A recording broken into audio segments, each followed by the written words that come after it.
Hello langga! Today ay gagawa po ako ng mini lechon pork belly. First time kong gagawin to, kaya naman samahan niyo ako mga langga. Pero bago ang lahat, sa mga hindi pa po nakapag-subscribe, please subscribe. Hello langga for more upcoming videos. Tara, simulan na natin!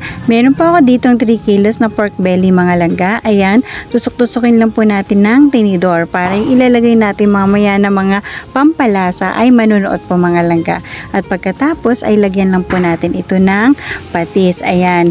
Ayan, ikalat lang po natin para malagyan po lahat at pagkatapos ay atin po itong kilitiin. Masahiin po pala.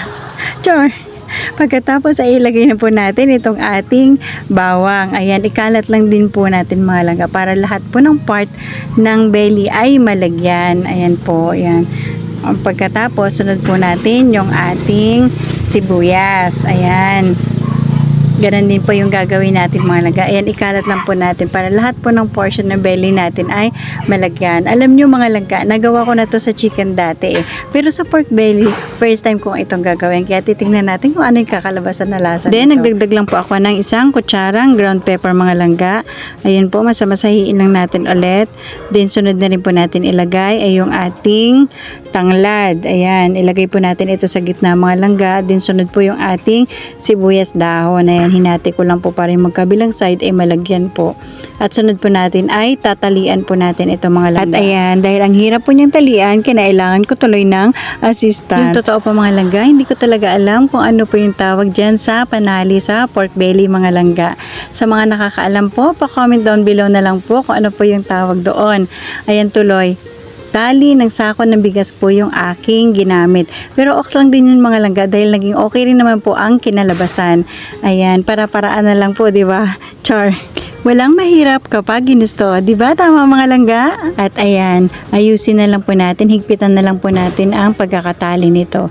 At ayan mga langga, pantay-pantayin lang po natin kasi merong malaking hati, merong maliit. Ayan, pagpantayin na lang po natin. At okay na po ito. Atin lang po itong ilalagay sa pressure cooker mga langga. Dito ko po ito palalambutin para masiguradong malambot po talaga mga langga. Ayan, nag-add lang po ako ng sibuyas, asin at pamintang buo mga langga. Ayan, mga 1 kutsarang pamintang buo. Pwede na po yun. Tapos, ayan, lalagyan po natin ng tubig. Then, isa lang po natin ito ng mga 1 hour mga langga. At pagkatapos ng 1 oras ay ayan, nahango ko na mga langga. Teka lang, at tanggalin lang muna natin itong pamintang buo na nakadikit. Ayan, lagyan po natin ng liquid seasoning. Yan, ikalat lang po natin ito para yung ilalim din ay malagyan.